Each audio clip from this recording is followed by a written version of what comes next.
All right, welcome back to the Daily Mastermind. George Wright III here. I'm your host with your daily dose of inspiration, motivation, and education. And I'm joined today by a really special guest, Bronson Kaufusi. How you doing, bud? Oh, I'm doing great. Thanks for having me. Yeah, no, I'm really glad. I mean, we met through some mutual friends, and I tell you, I'm excited to get into some really cool stuff because just for those of you that don't know Bronson, he's an NFL player, mindset coach, investor. He was an All-American high school athlete, went to BYU, drafted into the NFL. It was back in 2016, right? Yeah. And, went to play for the Ravens, on with the Jets and Packers. And now he's a free agent and transitioning into a pretty successful investing and business career. So we have a lot of stuff to unpack in a very short period of time. So thanks for being here, man. I'm really excited to be able to talk with you about stuff. Oh, no, thanks. I'm excited. I'm excited to, share my story and some cool experiences. People, let's maybe start by going back a little bit because people love that, American dream story, right? It's like, growing up, high school, your dream and goal of going to the NFL. And so let's kind of go back, and could you give us a little bit of a backdrop on your journey to that? And then we can kind of unpack the rest, but give us some of your background and help people to understand kind of who you were growing up. Yeah, sure. So I would say the first thing to note is my dad moved here from Tonga when he was 9 years old, and he, played rugby growing up, and the high school coaches saw him playing rugby with all his brothers. He has 6 brothers, and you should come play football. So he jumped in and started playing football, and he kicked off the whole football world for my family. The legacy. Yeah. Everyone, like from him on, I mean, we've had over like 20 plus first cousins, uncles and aunties play college sport. And so he set the tone. And for me, I mean, he played in college, played in the NFL, and then became a coach. And so I grew up around the game. It was inspired by all his players. They were always nice to me, always had me around as a little boy, running around. And I just, I didn't really realize that football could turn into, a really lucrative career and pay for school and things. But about in high school, that's when it hit me that, oh my gosh, you can play this sport and go, get your school paid for, all of that. Yeah.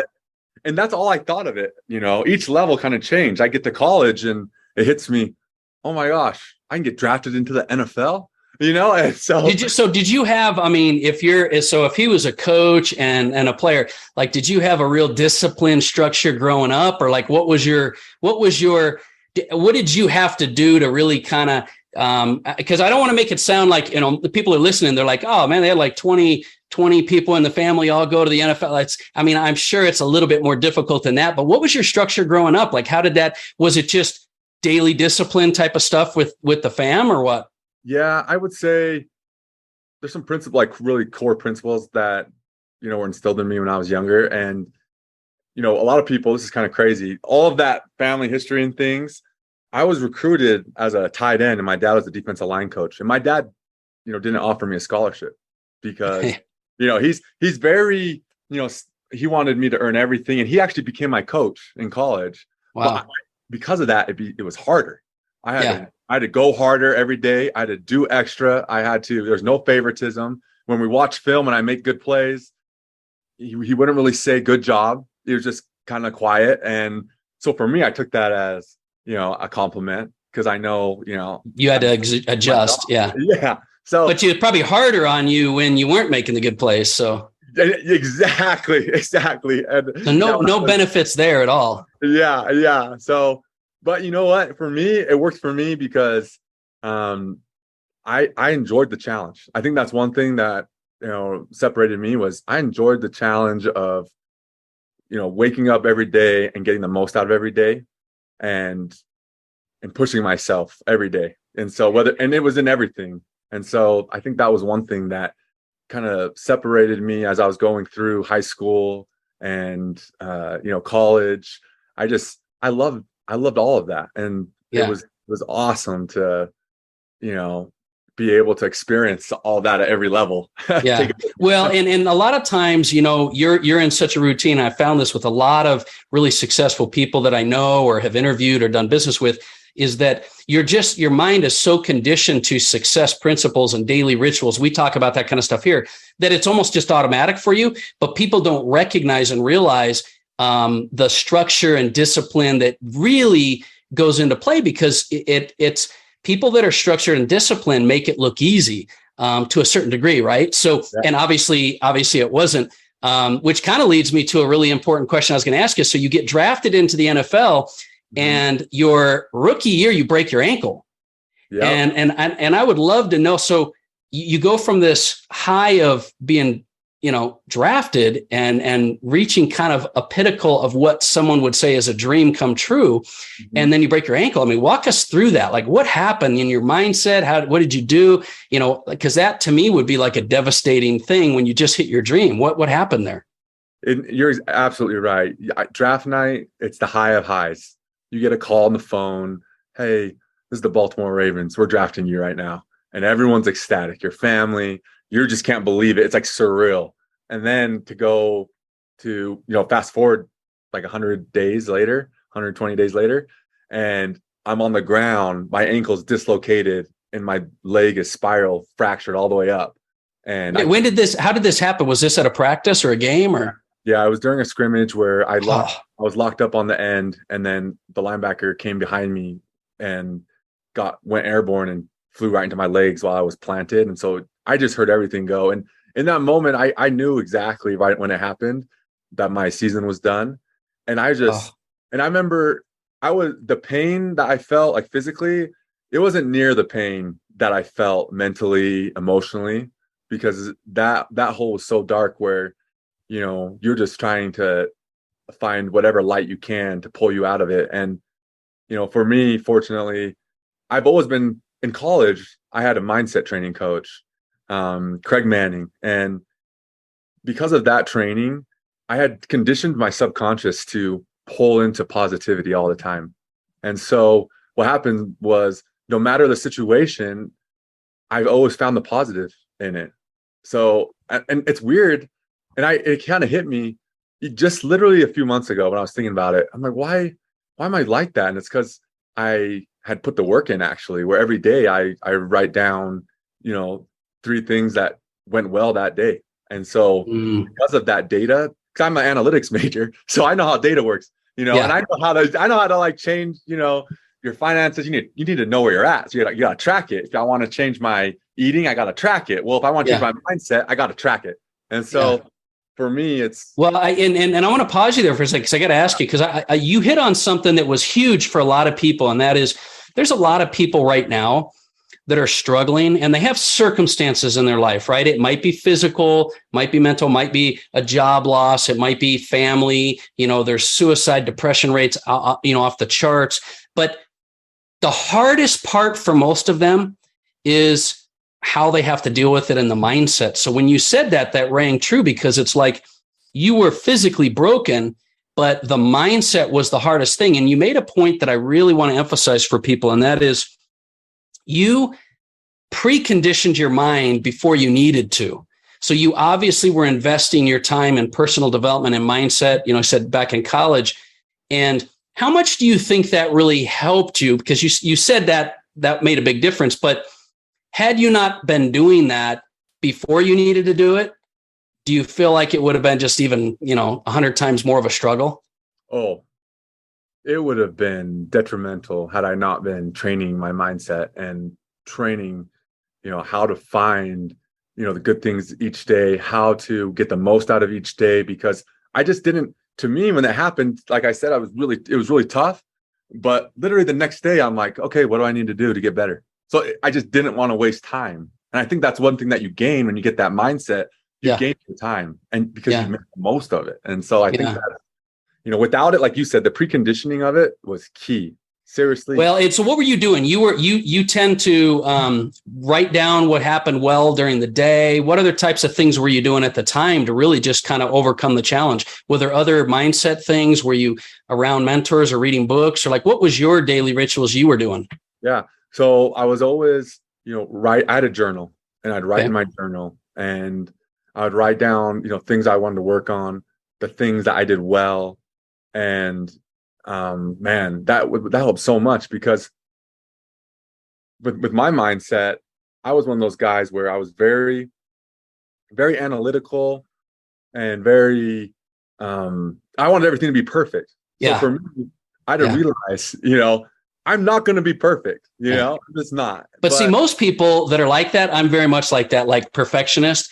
They're yeah, harder on themselves. yeah, And so what happens is you end up being negative on yourself sometimes yeah, versus positive. But if you're conditioning your mind for positive, that's what I really love what you just said. You're training your mind to be positive and see the positive. Because when you're writing in your journal the things you love each day or what you did right or whatever, it's different than how am I screwing up? How am I making mistakes? yeah. And so training your mind is a huge thing. And I think you made a great point. So take us back there again. So was this a long road, a struggle? Like you're out the season. Like that's not, you might have the next day been looking for positive, but that had to have been a little bit tough to keep yourself going. Yeah, and it's a lengthy road, honestly. And for me, but I know I was kind of again preconditioned in a way because in high school, my senior year, I tore my ACL in the second game, and so when this had happened, I learned that it's just a day by day thing, and you have to be very present because it's so easy to have your mind slide to the future, and it's easy to have it, dwell in the past, and that's where regret is, and so being able to really be able to have my mind focused every day in the present, it was such a game changer, honestly. And I just kept going one day at a time, and eventually, the season's over and I'm back running, and next minute, Man, I'm telling you, it's so you do make it sound really easy. And so I'm gonna unpack it for a few people because, you're saying things that look, guys, if you're listening to this podcast episode, success leaves clues, right? He's constantly, I can't tell how many times you've said daily, right? Being present, because I think you're right. I think the reason it's a struggle is people are thinking in the future, they're not going to get back, or now I did all this hard work, it's not going to make sense. But you were day to day to day. And then eventually the season was back, right? So I love that you said daily. And I love that you said, be present. What do you do is your journal the way you help yourself to stay present? Like, how do you stay present? Yeah. Because that's a hard one, man. People are always, regretting the past, worried about the future, right? Yeah, no, for sure. I think like when you said the word unpack, it made me think about every day I unpack my mind into my journal. And so it brings me right there to the then and now. And like, what am I doing now to get better? Because you make so many decisions every day that affect you over time, even though you can't see it. And so being able to be in the right state of mind to make the right decisions. Like one thing that no one ever thinks about, like when you get hurt is, gaining weight as an athlete, because you're not running as much. So I have to make the right decisions of what I'm putting into my mouth and, all of that. Yeah. Like that's hard to do at the very moment, because you can't affect like the whole week, the whole month. You can only do it right now. Right. Yeah, exactly. And so it's just like, without having that mindset focused on right there now, it's really hard. Right. And I mean, it helps too, because when you start focusing in the present, your attitude changes. And your attitude that you bring every day to rehab, every day to work, every day to your business, it changes because you're way more present and you think about other people, helping other people. It's just a game changer. Yeah. Well, I'll tell you, I love that you said that. And I think you also made a really interesting point that kind of takes us to another section of what I wanted to talk about with you. And that is you're training your mind, and you're training your mind to be present. And so you're able to overcome these obstacles. But I think in a sense, you were also, from when we were talking before, you were training your mind to be aware and open to possibilities and to opportunities, because take us a little forward now. So like you're playing in the NFL, you've been, moved over and you sign a contract with the Green Bay Packers. And then you sort of tell them a story about how you kind of stumble across your teammate and start to identify other opportunities. Cause that to me is pretty interesting too, because most people wouldn't see that opportunity happen. They wouldn't even notice it. Yeah. This was right before the Packers. I was at the Jets and I had a teammate, Brandon Copeland, and he was always coming in on his earbuds talking. And I was like, what is he doing? And I just went up to him and I'm like, hey, what are you talking about every day when you come into the, the building and when you're leaving the building? He's just talking. I don't know. Just on his phone, like on his phone. Yeah, I had no idea what's going on. And he said, "Oh, I'm running my businesses. I have a home flipping business, and I have some other businesses." And I was like, "No way!" And all of a sudden it hit me, like I could do that. Like I can do more. And because that ceiling is just invisible, right? I had built an invisible ceiling, thinking this is all I can do. But really, it's like no. There's more time in the day. There's more time, especially in the off season, where you can't train for 24 hours, right? Like you got to rest, and those are good opportunities to take advantage of, learning about investing, financial literacy, how to build. So before you make that sound as easy as it is, I feel like there's people that they go their whole lives and they're so myopically focused on their dream, right? Because there's this challenge now. You're like, okay, focus on your dream and accomplish your goals, but then how do you stay open-minded to other things? Because see, people get, and I'm sure with athletes as well, I've talked to many that have said, I'm here and now like, this is all I am. Like, this is what I am. And how do you, how do you keep yourself? And I think being present is part of it and training your mind, but how did you keep yourself open to opportunities and to feel like, I'm more than just an athlete? Like I can be an investor. I can be a mindset coach. I can be, what are these things?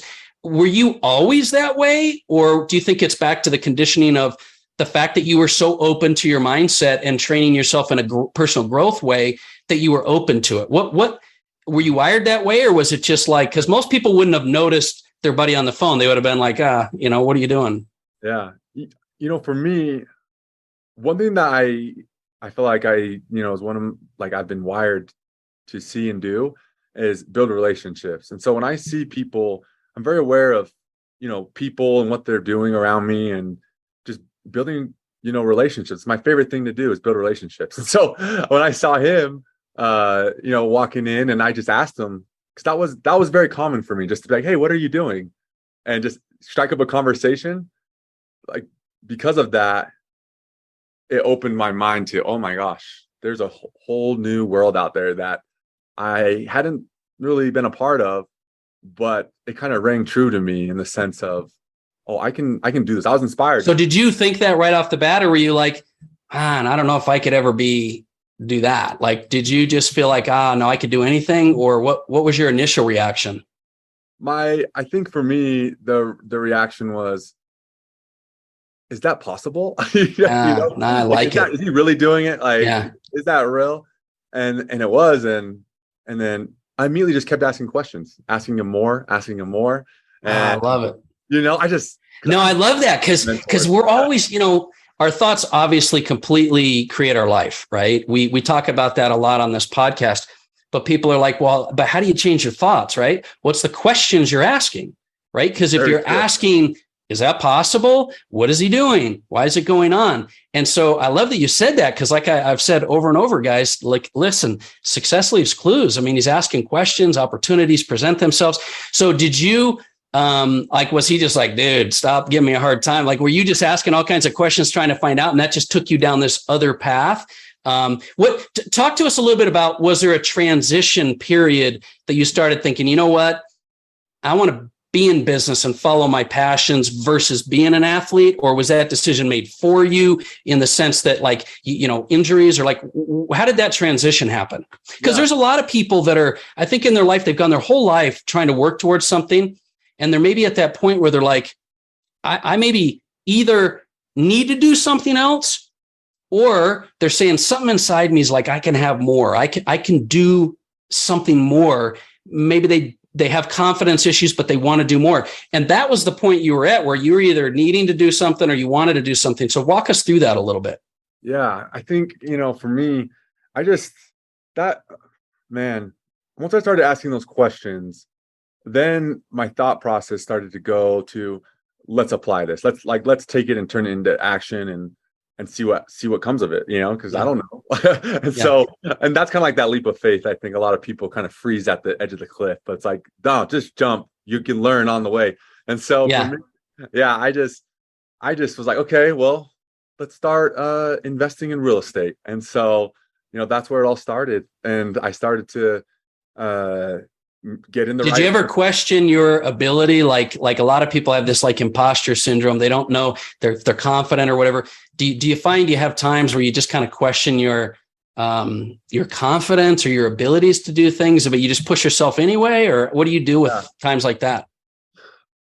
I think a lot of it comes down to like knowing yourself. And for me, I knew that I was good at building relationships. I was good with people. And so I knew if I was going to go out and invest and do all this stuff, I'm going to still pull to my strength. And so for me, I just kept to my strengths, which was people. And, I got in the right rooms, talked to the right people, continue to ask questions until I felt like my first real estate deal, I was, so nervous, you're still nervous because it's something new, it's fresh. Yeah. But I was, I had thought it through thoroughly. I talked a lot to different people that know more than me. Like, cause I know there's a lot of people that know more than me. Yeah. And I just, wasn't afraid to ask those questions. And people, I think, get stuck a lot of the time. Well, but I think you made another great point is when you play to your strength, you can get through those stuck times. It's when so many people try to be something they're not, or overcome a challenge that they will never have as a strength. But if you play to your strength and you love people and you love to build relationships, that carried you through a lot because you were just associating with the right people, right? Yeah. Yeah. And I was able to That's awesome. Find the right people and then make that jump, make that investment. And then from there, what was cool is, I've always been big on, really always being a learner. I don't care what situation, what field, I'm going to learn something. And so when it came to that field of real estate investing, I told my partner that I invested with, hey, I'm going to be asking you questions now because I want to learn how this works. He said, great. So that was a really good sign for me where, he's like, so you were open with him and said, look, man, I don't know everything. I'm going to be asking a lot of questions, but that's just the way it is. That's just and for me, that's kind of how it has to be because I want to learn. And so he was like, great, let me teach you, all this stuff and through my own experience. And that's really what kicked it off, honestly, to, having a good experience to. How did you meet your partner? Like what was it, a relationship you knew for a while, you were friends for a while, or someone new that you met that you structured a partnership with? Yeah, it was someone new that I had met who had been doing these real estate deals, one-off deals with different people. And so for me, and that was the thing. I met with them quite a bit, honestly, just asking questions. I met with them probably 8 times. Oh, even before you were partners? Yeah, even before we were partners. Oh, wow. Oh, okay. Just to talk because I wanted to get to know him, right? Like, that's like. It's funny, people don't realize a lot of successful people, they love to share. They love when people ask them questions. So many people are afraid to ask questions, but like, how are you going to get the answers? But so many successful people want to share what they've learned, right? Oh, yeah. And once you realize that, the floodgates open and you can, I really love sitting down and asking questions to people that just are incredibly, they're just so successful. And like, okay, this is what you do is awesome. I'm just interested to learn from you. Like, well, and that's a success principle of being teachable. So many people now try to go out into the marketplace and put up this front of, I'm a big baller, I know everything, and I'm the expert. When humility, being humble, being teachable, being coachable, goes a long way. People think it's a weakness, but at the end of the day, you would be surprised. And I think you would agree with that. I think people would be surprised how much that humility actually will come into play. And people are more willing to help you than if you're a know-it-all and you think you know everything, but you want to find out what they know. You know what I mean? Yeah, that's that. Yo, you hit it around the head. That's exactly right. Like people are a lot more open when you're more open. And you ask those right questions. So I love it. So now we don't have a lot of time, but you're transitioning into some things that you're pretty passionate about. So let's talk about that. What are you going to be launching soon here? What's coming up on the agenda for Bronson?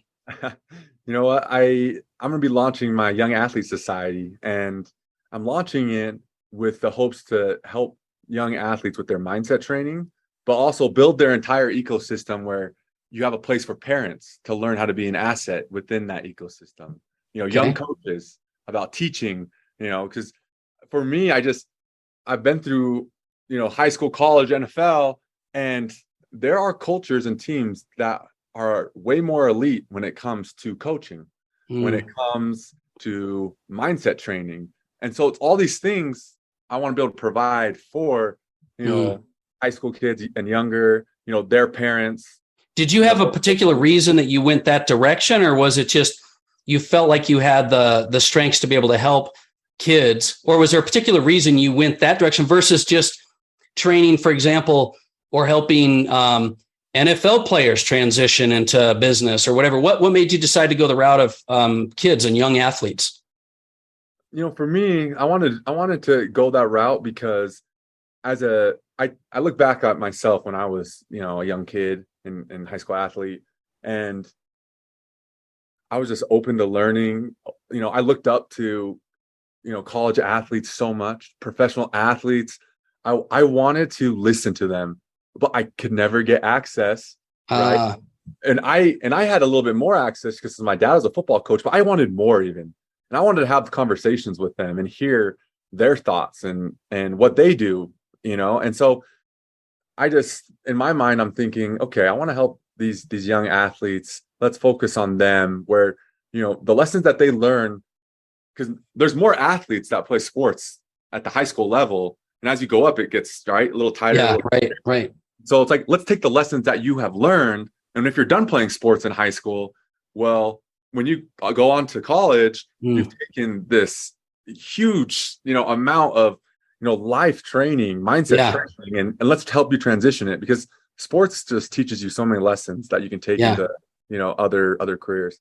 Well, you obviously have a great background going up through all those levels, but then also sports and business and now investing and whatnot. So I think those are great lessons. And I agree with you. I think at the end of the day, you got to follow something that you could be passionate about, you could be excited about. And, you're doing that exact thing. You're taking sports that you love, training and mindset that you love, business, and putting that all together. And I know it's not out there yet. What we'll do is we'll probably, link some people to this Young Athlete Society, and we'll push them back your way. But I tell you, what I love about that is that you are going to help kids start to train and condition their mind before they need it, like you did. Yeah. And so that's a great cause, man. That's a great thing to focus on. And that gives you some passion. And you've been married 9 years, have a couple of kids. And so does it make you feel like you're giving back, but also still being able to take advantage of opportunities in the marketplace? Is that just a pretty exciting thing for you?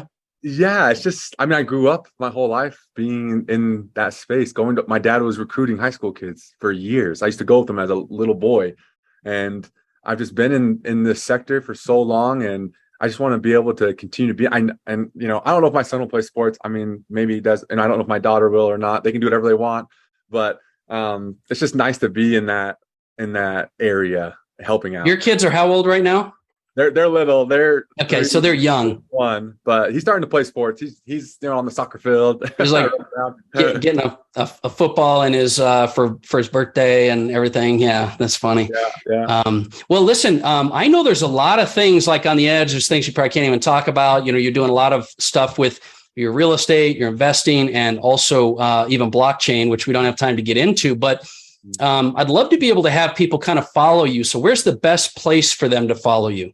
Yeah, you can follow me on my Instagram account, bkaufusi90, and on my Twitter as well. It's bkaufusi90. So we'll put that in the show notes as well. Yeah. So guys, go follow. This guy's a class act, and you're going to learn a lot as well. And I appreciate you sharing those lessons, because like I said, I think you have done a phenomenal job of making those transitions. I think if we had more time, we could dig deeper into a lot of the struggle. But I think that what I love about what you said is, because everybody's got the stories of struggle and overcoming, and triumphing over their obstacles.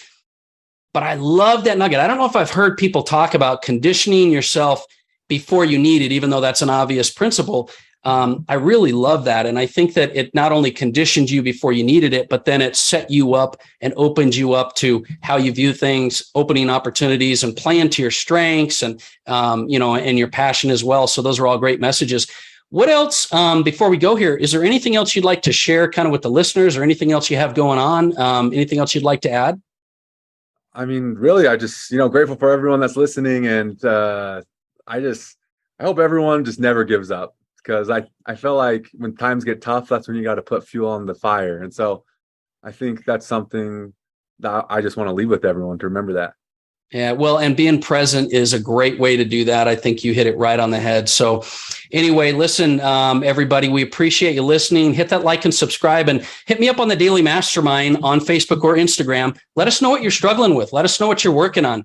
We're here to help. I'll always respond to messages, as most of you know, because I get a lot of them. But we look forward to talking with you more later in the week, and make sure you stay tuned in, because we're going to be dropping some messages from David Goggins. We've got a couple of lifestyle deals. But once again, Bronson Kaufusi, appreciate you being on. And everybody, we look forward to it. Just remember, it's never too late to start creating the life that you're meant to live. Let's do what we can to practice on a daily basis. So George Wright III, this has been the Daily Mastermind. We'll talk with you soon.